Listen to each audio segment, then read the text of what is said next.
Pada manga chapter 1012 kali ini cukup menarik karena memperlihatkan kondisi dari line up utama para pejuang kemerdekaan untuk Wano Kuni, dan juga memperlihatkan bahwa prediksi saya pada manga chapter 1011 lalu benar-benar terjadi. Tapi guys, jangan lupa subscribe ya, agar kita bisa berlabuh bersama menuju Lauktel.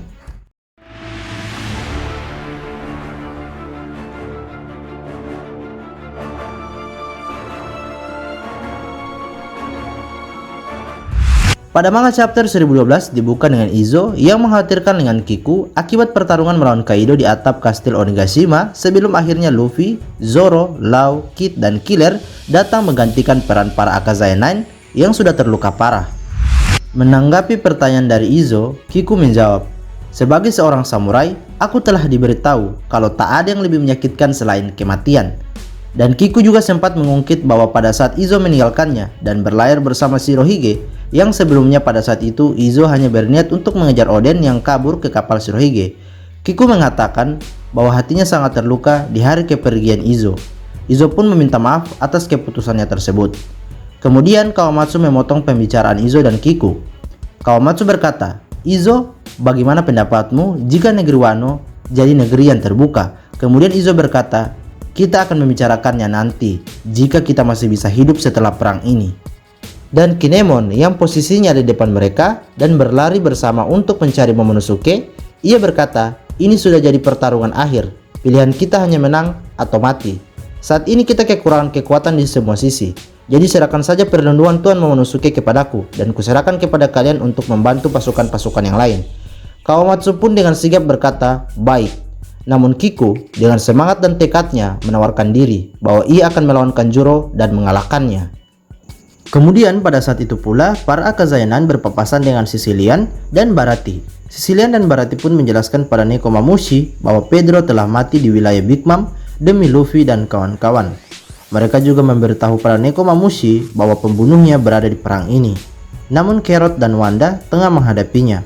Walaupun kenyataannya Carrot dan Wanda telah dikalahkan oleh pelakunya yang tidak lain adalah Perorin. Nekomamushi pun dengan ekspresi bangga berkata, "Pedro, dirimu memang sungguh mengagumkan." Dan setelah itu pula Nekomamushi, Sicilian, dan Baratie bergegas mencari Perorin, sementara para Akazaya 9 berpencar untuk membantu pasukan-pasukan lain, sementara Kiku mencari Kanjuro dan Kinemon sedang mencari Momonosuke. Adegan berpindah pada Yamato, Shinobu, dan Momonosuke yang berada pada atap lantai 1. Yamato menjelaskan rencananya bahwa ia akan keluar dan menjadi umpan. Shinobu pun menjawab, "Iya baik, tidak jadi masalah. Kami juga tidak apa-apa karena Tuan Kinemon sudah menghubungi kami."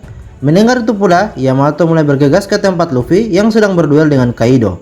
Namun sebelum ia pergi, ia bertanya kepada Momonosuke yang memiliki kemampuan pendengaran yang luar biasa sama seperti yang dimiliki Roger dan Oden. Yamato bertanya, "Momonosuke-kun, bagaimana keadaan Luffy?" Lalu Momo menjawab, "Tak ada yang berubah, dia mulai kehilangan kekuatan, tapi dia masih tetap semangat dan hanya tersisa 2 suara." Yamato pun sangat terkejut karena berarti Luffy sedang menghadapi Kaido 1 lawan 1. Mengetahui hal itu, Yamato langsung bergegas ke tempat Luffy yang berada di atap kastil Onigashima. Saat Yamato pergi, Momonosuke membuka dan membaca catatan perjalanan ayahnya saat berlayar di dunia luar sampai menuju Pulau Raftel. Adegan berpindah kepada Shikoki pecinta wanita yang berada di lantai 2 sambil membawa si buta map Zoro yang terbungkus parah dengan banyak perban layaknya mumi. Di lantai 2, Sanji tengah dihadang oleh para kroco dari Kaido. Para kroco Kaido yang melihat Sanji berkata, "Itu si Kroasi Sanji, dia berharga 330 juta berry, tangkap dia. Dan lihat, dia sedang membawa seseorang, itu pasti Zoro si pemburu bajak laut."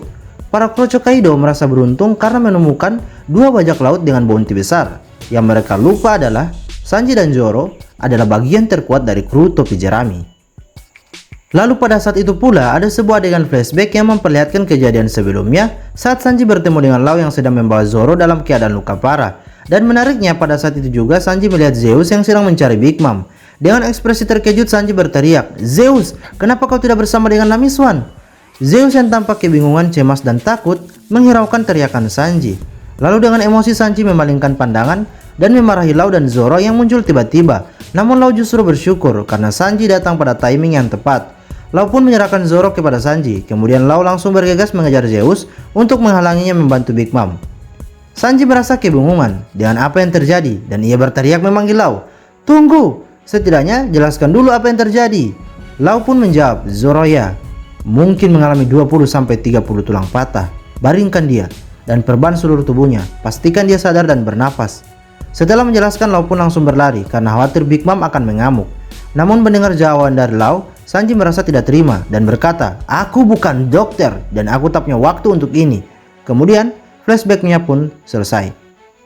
Kemudian adegan berpindah kepada Sanji yang sedang berbicara dengan Zoro yang sudah sadar. Sanji pun bertanya, "Brengsek, siapa yang membuatmu sampai begini?" Zoro pun menjawab, "Kaido dan Big Mom." Mendengar hal itu, Sanji berkata, "Sudah kuduga. Ya, kurasa kau sudah membuktikan di atas sana itu bukan main-main." "Bagaimana dengan kondisi Luffy?" Zoro menjawab, "Sepertinya dia mendapat ide di saat-saat terakhir. Dia akan menang." Sanji pun merespon, "Tentu saja, Luffy pasti akan menang." Namun, Sanji yang masih tertati-tati mencari perannya dalam war ini tiba-tiba bertemu dengan Kawamatsu. Kawamatsu pun menyapanya dan ia menjelaskan bahwa dirinya sedang mencari Momonosuke, tapi Kinemon sudah pergi menemui Momonosuke. Di tengah percakapan itu, Zoro berkata, "Jika kau mau membantu, maka sebaiknya kau pergi ke lantai konser." Namun Sanji malah kesal karena setelah memberi saran, Zoro malah tertidur. Tanpa berlama-lama, Sanji pun berlari untuk membantu pasukan-pasukan yang lain. Kemudian adegan berpindah pada Big Mom yang telah menghajar Page One. Big Mom berkata, "Apakah kau yang membakar kota Okobore hingga rata dengan tanah?" Page One yang sudah terkapar akibat satu pukulan haki maut dari Big Mom tak mampu berkata apa-apa selain menahan kesakitan. Lalu Ulti yang merupakan kakak dari Page One tak terima dan mulai mengambil ancang-ancang untuk menyerang Otama.